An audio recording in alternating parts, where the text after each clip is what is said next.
Hello, and welcome to Kevin's Corner TV. My name is Kevin Horton, and I'm the editor of the Gold Coast Gazette, a weekly newspaper I started along with my mother in 1991. Over the years as editor of the Gold Coast Gazette, I've had the opportunity to meet a lot of interesting people. Through this show, I hope to introduce you to some of those people. Hope you enjoy it.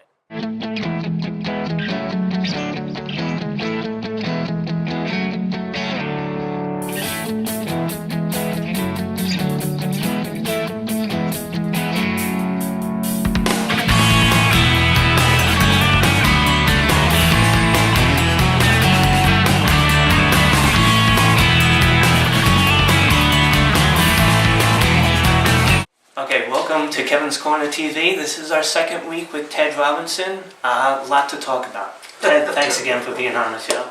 Glad to be back. So let's pick up where we left off. We were talking about spirituality and your theories on God, omnipresence, that kind of thing. Well, okay. This is based on a lot of reading and a lot of training and a lot of experiences in hypnosis and emotional freedom technique and presence. These are my three primary areas that I work with. The basic reason that I work with emotional freedom technique and hypnosis is to help people eliminate, I'm just giving some background for people who hadn't seen the previous show, Right. to eliminate all that they're not so that they can be more who they are. Because in reality, we are beautiful human beings. We are love personified. Each one of us is love personified. And by the way, this is coming from a lawyer, don't forget. But I'm also a minister. And what happens is we forget that. We forget that very simple, important factor that we are love. And because it's a little too esoteric, most people, what do you mean I'm love? I'm just me, I'm just Kevin, I'm just Ted. I'm just here. I'm doing the best I can, I'm going to work, I'm taking care of it, paying my bills. But the truth is after all that's said and done, who are you in the quiet moments of your life? In the moments of reflection, in the moments of connection. And that's what I'm about. I want to help people really get to the essence of who they are without the mental aspects interfering. The mental being the judgment, the being caught up in the past and the future. Because our ego mind, our left brain I call it, is really what keeps us caught up in the past. I had a pedophile for a teacher in 3rd and 4th grade. I got ruined by him. They didn't listen to me. I could sit there with that forever. Mm-hmm. And I did for quite a while. Mm. In the future, I don't know what's going to happen in 2012. What's 2012 going to be? Is it going to all end? Is the earth coming to an end? Oh my God. Let's start with that. Well, a lot of people are walking around like this, as you know. Yeah, I've seen all the TV shows about Sure. So, what about the recession? Is going to be a double dip recession? My God, what's going to happen if China gets strong? Oh, I can worry all day long. The truth of the matter is, it's all going to happen, and it all has happened. And now we're here. In this moment together. Mm-hmm. Here we are. So enjoy this moment. And don't worry about the future, don't worry about the past. You can't change it anyway. Now, here's the essence of it. Now this is important. The essence of the present moment is this is the only time you're alive. This moment. Mm-hmm. Think about that. We're alive right now. We don't know if we're going to get hit by an asteroid in the next second. We can't be alive in the past. We were alive, but that's now just a recollection of our mind. Mm-hmm. And by the way, all recollections run through a filter. If you were abused, like the dog that's got his tail between his legs, mm-hmm. Anytime you raise your hand to pet a dog, its tail goes right between you. I'm going to get hit. So he's got a filter already. We all do. Just may not be as obvious to everybody, but you've seen people that are all been abused and beaten up and flinch like this at the slightest thing. Or the bully who's walking around like this because they're covering the soft shell inside. They're covering the softness inside. So all this stuff is playing on us all the time, except in the present moment. Mm-hmm. In this moment, I'm just here to watch. Mm-hmm. My mind immediately went quiet. And I'm just here with you. Now, here's the problem. Most people don't know how to be present. They don't know how to enter presence. They like it because they don't get that quietness in their mind very much. Most people's minds are going like this, firing off all over the place, like.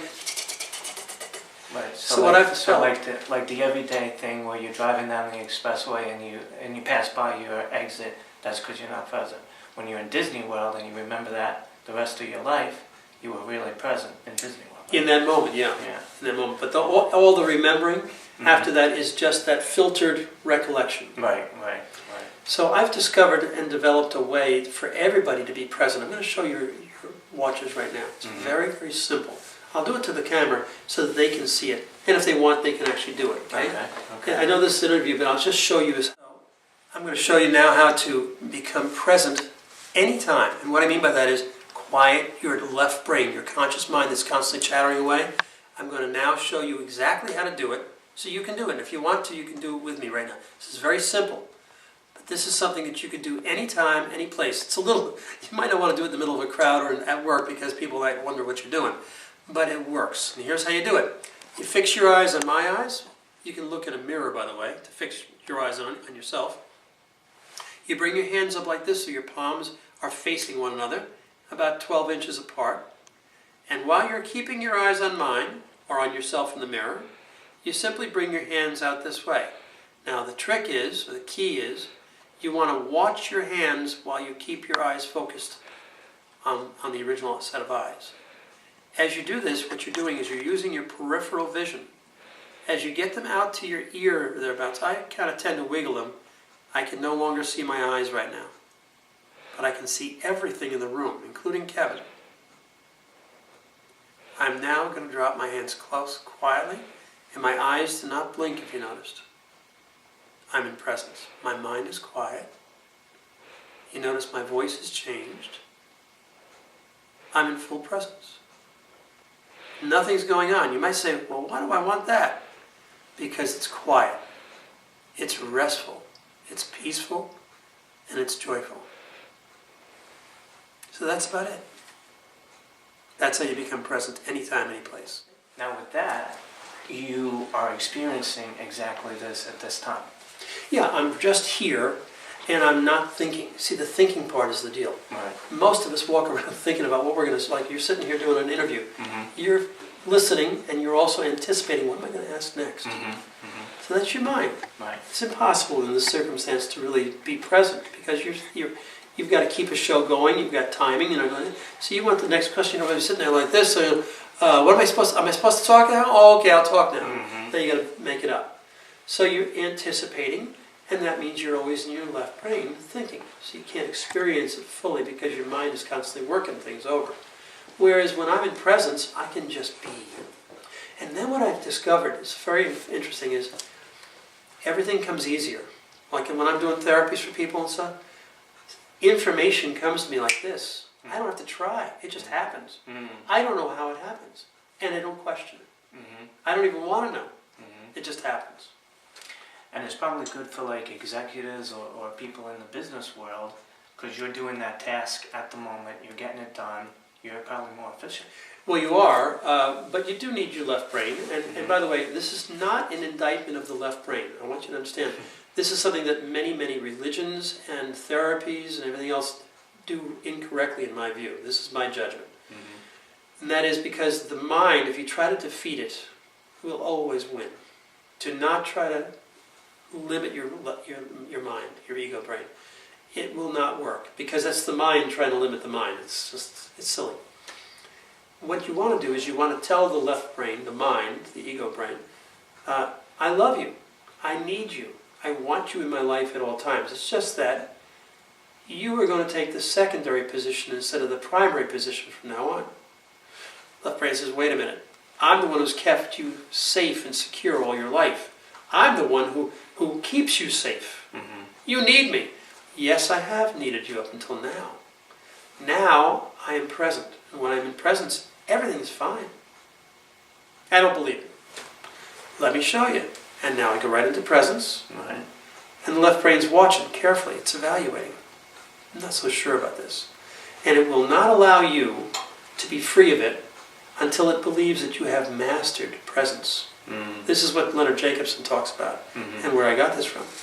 And when you finally master presence, when you can be present at the drop of a hat, just instantly, and I'll show you. It may look like nothing, but I had to quiet my mind in that moment. Well, yeah, so at this point you don't have to do this anymore. No, I know how to do it because I've studied Leonard. Practices for a I while, invented too. this because other people can't necessarily do it as quickly. Right. When I go to see Leonard in retreat in California twice a year, you sit down in the first 30 seconds, 100 people are instantly present. There's not a movement of 100 people. You go to a church and see how much movement there is. Go in a synagogue or a mosque. There's always movement. Movement is the telltale of the left brain. Because the left brain is what controls all your movements. And it wants to stay in control. So what you'll find a lot of times is people going like this, and as soon as they go to put their hands down, they go like this. And as soon as you see that, it's a tell that the left brain is taking over control again. It's interesting. Because when I go to sit in presence sometimes, my right ear will start to tickle and itch. And first I would go very slowly, well, I'll do this in presence and I'll just be very... And then I realized one day, I said, wait a minute, it can't be the same ear all the time. It's my mind trying to keep me out of presence. Wow. So now all I do is when my mind does that, I go, I see what you're doing, mind. And it stops. It's like it got caught. It stops instantly. It's like the guy with the hand in the cookie jar. Ah! Right. It stops cold. Amazing. So it's really amazing when you get to this level, you start to realize things that you never realized before. Right. And then you can change them. The whole idea of life to me is learning how to really be in control of your life without using the left brain to control it all the time. That's the strange part of it. Right. Wow. There's a saying, a quote, "He who lives in eternity lives forever." Have you heard that one? I hadn't heard that. What's that Yeah, mean it's a exactly? good Let's one. think that through. He who lives in eternity Right. lives forever. Lives in presence. Lives in presence, okay. Lives for eternity. Oh, yeah, well, I Right. agree with that fully. Right. Sure. I don't know who that You is. got I'll me in have to that look one. it I up. didn't go there for I'll a have to minute. look up who that's from. My mother thought of that one. Well, I think it's really pretty accurate. Yeah. Because what they're really saying is, see, I believe when you're in presence, this is what I do talk about a lot. When you're in presence, you can literally hear the voice of God at times. And I've had that happen to me twice. No, nothing profound where it says, oh yeah, you go see the burning bush or hear the Ten Commandments. Not like that. Just, I remember saying, I am here, God. And this voice came back, I am too, my son. And I mean, literally heard it. I must be hearing it. I must be Literally going heard crazy. it in the room? Yeah, but it was like one of those booming voices, like when you watch the old movies, Wow. what's his name? That I'm talking about. Yeah. Charlton Heston? Charlton Heston. Yeah. That kind of voice. I'm looking around. Somebody doing that? Somebody playing with me here? Wow. But normally I would not talk about this stuff. So you're a great interviewer. Yeah, good. Good, I'm glad. Okay, I want to thank you for watching this week's episode of Kevin's Corner TV. I want to take a minute out to introduce you to All Saints Regional Catholic School. All Saints is going to have an open house on January 29th from 11:30 to 1:30. And I'm here with Mr. Thompson. He's the principal of ASR. Mr. Thompson, tell me a little bit about All Saints Regional Catholic School. Well, as most of the Glen Cove residents know, All Saints Regional is a regionalized school. We service 5 parishes in the area.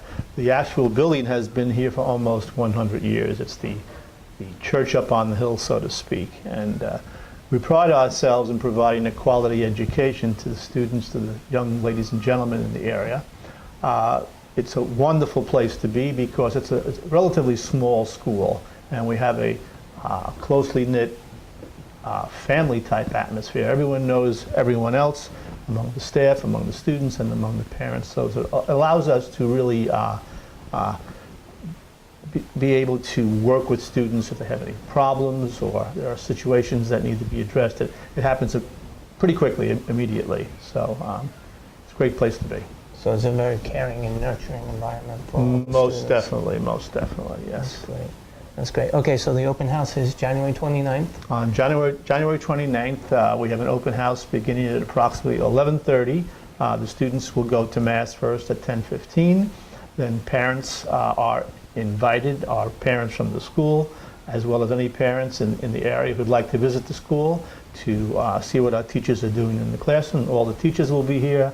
The classrooms are open. We'll have graduates who have moved on to high schools come, and they'll be giving tours and answering questions, as well as our own students available to answer questions, and takes prospective parents on a tour of the school. Great. Now, if parents can't make the 29th, you're always open to coming in? Yes, thank you, Kevin. We're always open and available to give tours and talk to people about the school.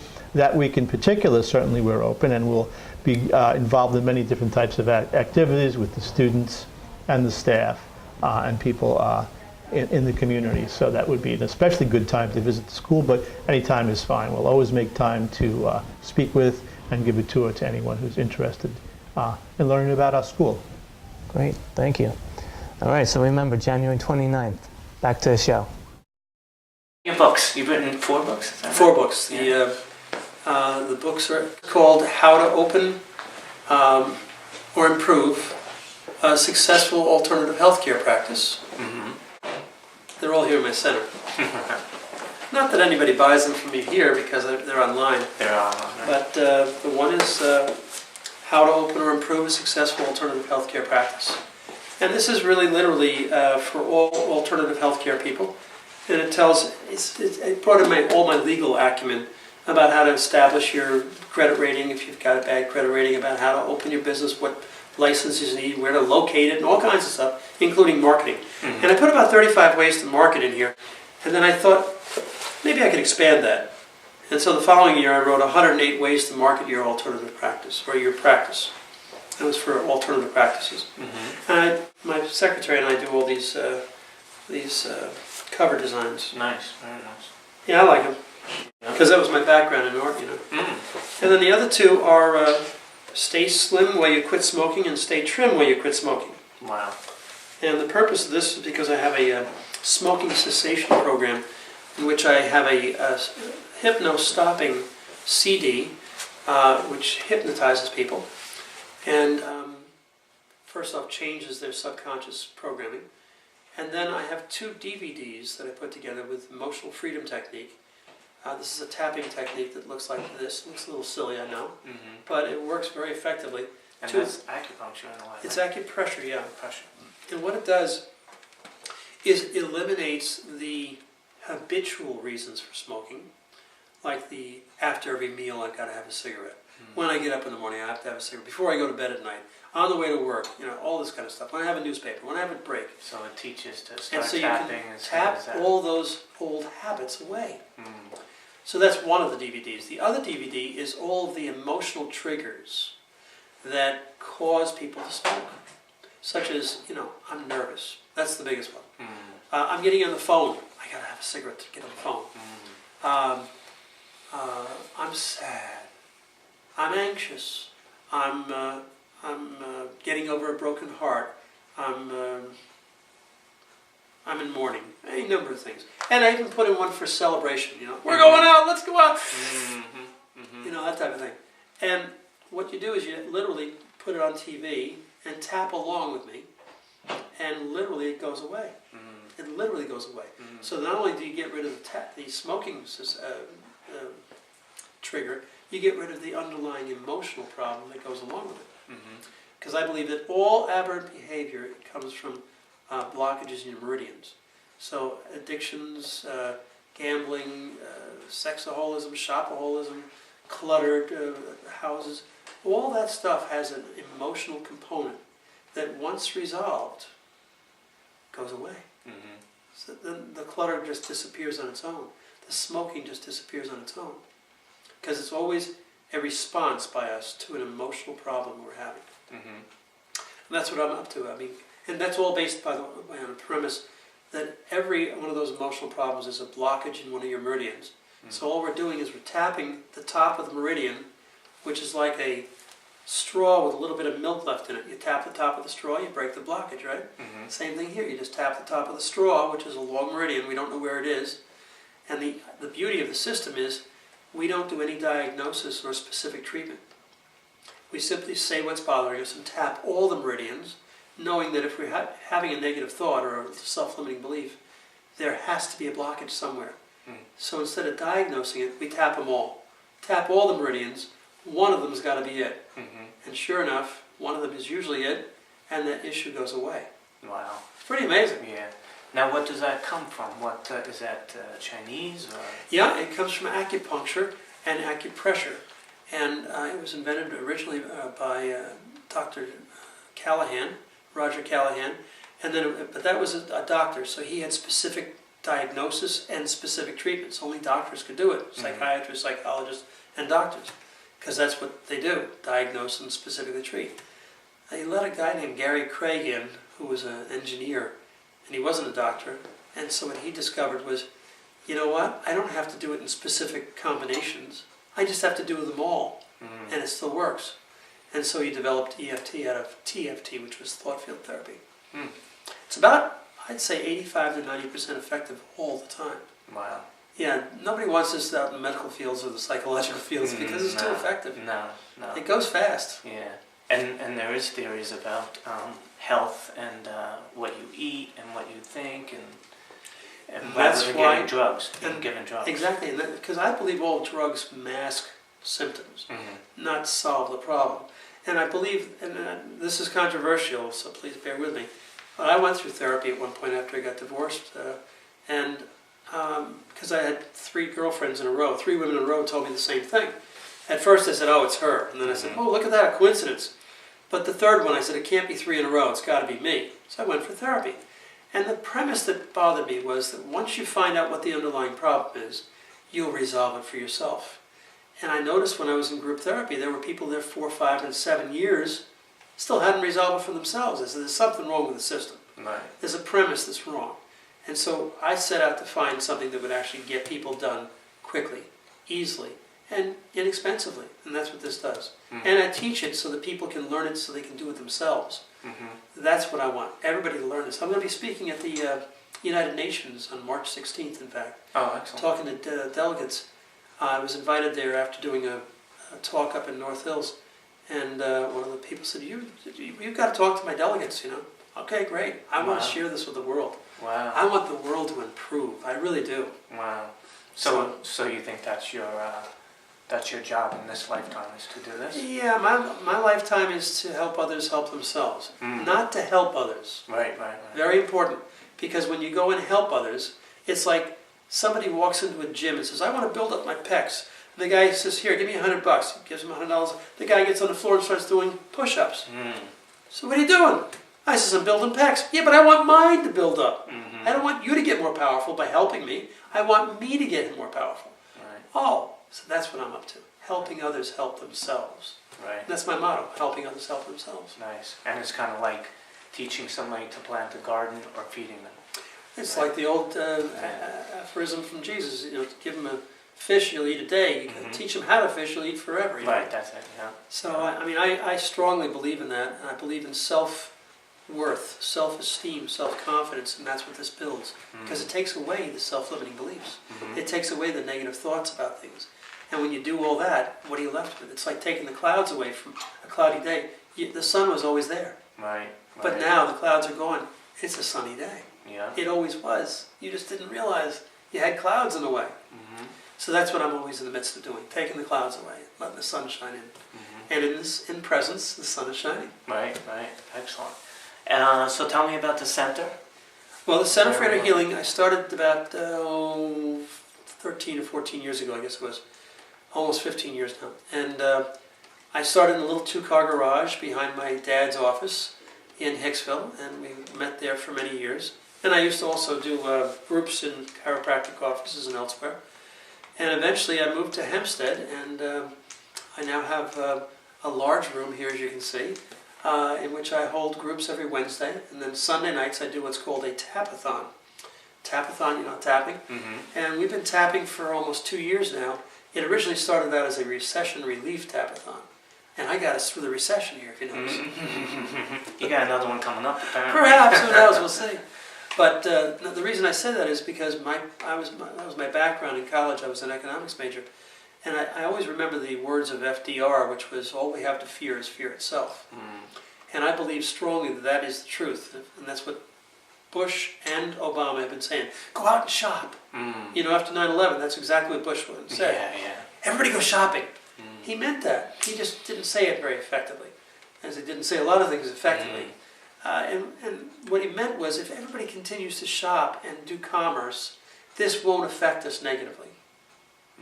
And that's what Obama's been doing, trying to get on the television all along, saying everything's going to be fine, everything's good.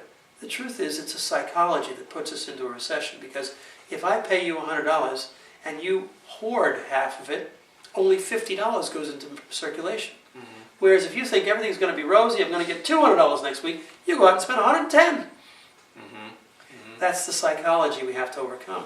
Right now, we're in a sort of a withdrawn psychology, and we're just now starting to inch out. And every once in a while, we inch out, like a couple months back, and then the Congress said, "Oh no, we're not going to increase the budget deficit, right?" And then they all pull back in again. But they really want to go out. We all want to expand. In presence, we can expand without fear. So tell me about, you also have a website. Yeah, I have a website, a few of them actually. I have this centerforinnerhealing.com. It's all one word. It's Center for Inner Healing, actually. And you can reach that in two other ways. Hypno, Hypno, -EFT.com. And the simplest one is tedrobinson.com. That's just my name, Ted Robinson. It's all one word. And those all take you to the same place, which is my healing website. And then I have the Law Team, thelawteam.com, which is my legal site. And both of those will get you to various other places, a lot of links and stuff. I also have Inner Healing Presses, where all my books are located. That's innerhealingpress.com. So I get a lot of different things going, because I have a lot of different interests in life. You do. And I'm hoping to finish a couple more books this year on how to open your law practice, how to open up your EFT practice. And I have another book in the making right now, Questions and Answers for Hypnotists, because I do a column every quarter in the Journal on Hypnotism for the National Guild.